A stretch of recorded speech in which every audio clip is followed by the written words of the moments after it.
Privet, camarades reptiles, c'est les arts de 59.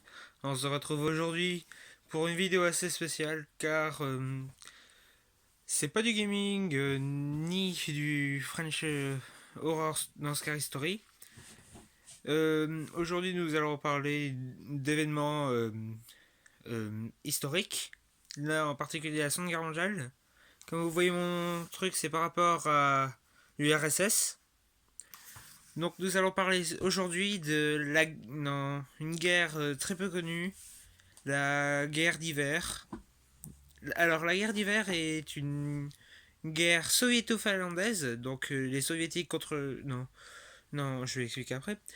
Qui s'est déroulée pendant 104 jours, donc du 30 novembre 1939 au 13 mars 1940. Donc j'ai voulu la tourner aujourd'hui à la vidéo pour commémorer les 80 ans de la fin de cette guerre.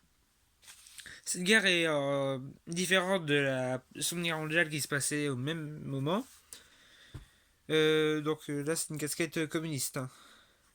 Puisque les différents euh, non, les différents hommes non, et forces employées sont d'un côté l'Union des républiques socialistes soviétiques, donc non, maintenant c'est la Russie, euh, et la République démocratique de Finlande, qui était un État fantoche, comme il créait souvent la Russie, pour faire croire, non, pour mettre le communiste là-bas, contre non, bien sûr la Finlande, mais aussi des volontaires suédois, italiens, allemands, norvégiens, anglais, etc. Mais on va en parler plus tard. Euh, cette guerre est lieu après un désaccord sur l'acquisition de territoire pour protéger Leningrad, maintenant c'est Saint-Pétersbourg, en cas d'éventuelle attaque allemande. Euh, donc, après que les Finlandais disent niet, l'URSS décide d'envahir la Finlande le 30 novembre. Euh, les Finlandais perdent du terrain au début, mais offrent une résistance très farouche. Très- mais ils jouent à un contre 20, non, un contre 10. En effet, il y a eu au total du côté soviétique 800 000 hommes déployés, 3000 chars et 3800 avions. Alors que du côté de la Finlande et de ses alliés, il y avait environ 2000, non, 250 000 hommes, surtout des volontaires ou des... non, parce qu'en Finlande, il y a surtout le service militaire qui est mis en place à cette époque. Il y a seulement 30 chars et 130 avions. Malheureusement, il ne sait pas grand-chose sur les pertes au niveau matériel, mais en tout cas, les Finlandais étaient fournis surtout par des armes les mêmes que les soviétiques, ou plusieurs armes de volontaires comme allemands, etc. Alors parmi les volontaires, bien sûr, il y a surtout les factions de l'Axe qui voulaient aussi affaiblir un peu non, les soviétiques, mais aussi d'autres volontaires d'autres pays comme, comme un acteur connu pour avoir joué dans Star Wars, Dracula, dans Le Seigneur des Anneaux. Je crois que c'est Seigneur des Anneaux, oui. Non, Christopher Lee, qui est décédé en 2015 malheureusement. Euh, donc, les Finlandais offrent de résistance très farouche. Pourtant, ils gagnent plusieurs batailles. euh, comme grâce à des techniques. En gros, ils passent dans les colonnes soviétiques en ski et ils balancent des grenades, tout ça. Ils arrivent à détruire plusieurs divisions euh, soviétiques. Malheureusement, ils sont non, malheureusement, les soviétiques sont composés en plusieurs groupes d'armées qui passent par le nord-est ou les autres le sud-est. Euh, et non, de plus, les Finlandais avaient un atout majeur. Une carte superbe qui a été jouée pendant un très bon moment. Le meilleur sniper de toute l'histoire. Il s'appelle Simo Heya. Je sais pas si je prononce bien, je suis désolé si je prononce mal.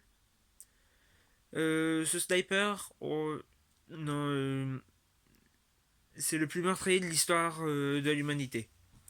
En effet, euh, avec juste un fusil sans lunettes de visée, donc juste avec le petit verrou, non, verrou, il a réussi à faire 500 victimes et en a ajouté plus de 1000 au combat rapproché.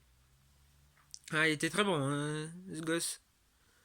Il avait plusieurs techniques. Bah, déjà, il est.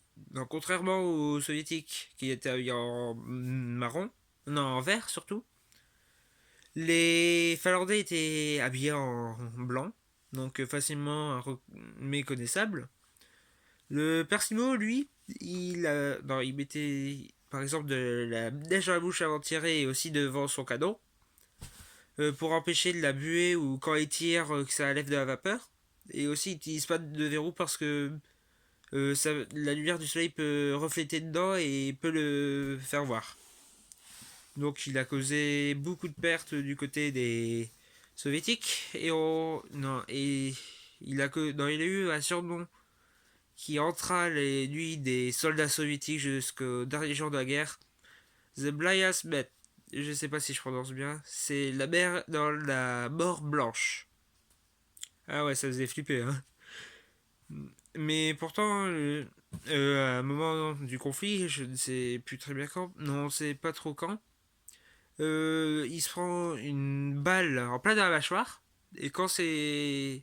Non, non, pendant une bataille, et quand c'est. Dans les autres, ils vont le chercher, il est encore vivant, mais sa mâchoire est défigurée à vie, malheureusement. Il a jamais regretté ses actes jusqu'à sa mort.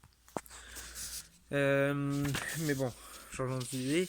Bien sûr, même avec cette résistance farouche, l'URSS commençait à récupérer du terrain, à détruire la résistance finlandaise, même si à la fin de la guerre, il n'y a eu aucun gagnant.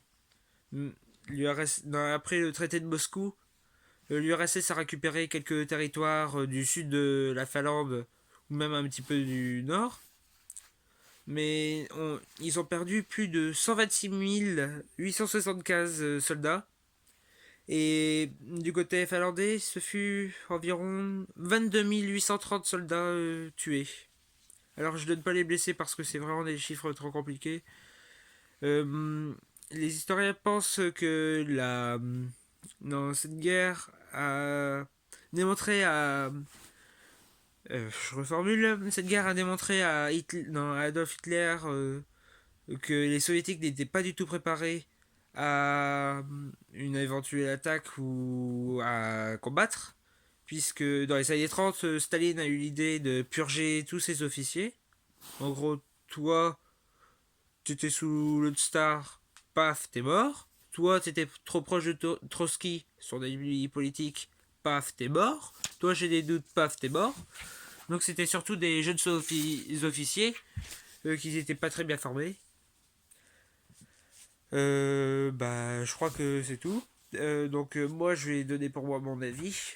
Pour moi, les Finlandais se sont battus farouchement face à un envahisseur. Même si non, pendant la guerre, tout le monde les considérait comme des héros. Mais pourtant, il faut pas oublier que lors de l'opération Barbarossa en 41, les Finlandais se sont dit tiens, et si on attaquait l'URSS profitant que. Oh, ce serait dommage. Bien sûr, ils se sont fait violemment défoncer. Et ce fut un état fantoche de l'URSS pendant un moment. Hmm. Oui, je m'emporte. Alors, non. Pour ceux qui se demandent c'est quoi la casquette, c'est juste une casquette d'officier soviétique. Donc avec la petite croix. Malheureusement, ça forme pas vraiment la faucille et le marteau. Mais bon, ça gâche un petit peu mes cheveux, c'est un petit peu le bordel. Euh, la vidéo touche à sa fin. Ah oui, je voudrais revenir sur plusieurs points. Alors déjà, la vidéo Palada qui est sortie, je suis vraiment désolé qu'il n'y a aucun son. C'est que je me suis dit, ah bah tiens, je vais couper le son, comme ça les gens dans la game vont pas m'entendre. Et ben en fait, c'est même sur la vidéo qu'on m'entend pas. Yes. Et dans le deuxième point, il y aura une autre vidéo par rapport à ça en juin. Sur un autre format, vous allez savoir sûrement. Et troisième point, il y a une. Non, je répète très souvent, posez des questions dans les commentaires parce que je vais vraiment faire une FAQ. Là, il y a une personne qui m'a demandé si je pouvais faire une vidéo sur le coronavirus. Donc je lui réponds en vidéo. Euh, pour moi, je vais pas faire de coronavirus parce que sinon ça va créer vraiment une polémique parce que ou peut-être débattre dessus en par exemple sur un chat Discord, il y aura non pas sur un chat Discord, qu'est-ce que je dis sur le serveur Discord de la chaîne, il y aura peut-être un onglet débat que pensez-vous du coronavirus, etc. Parce que si je fais ça, je serais vraiment euh, dire que ça sert à rien.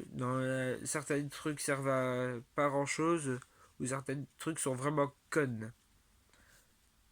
Ah, non, voilà. C'était la parenthèse Corda.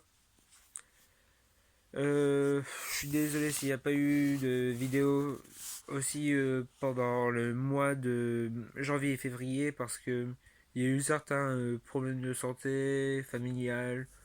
Même je pensais que j'avais une pote qui devait sortir des vidéos sur sa chaîne. Elle n'a pas encore commencé.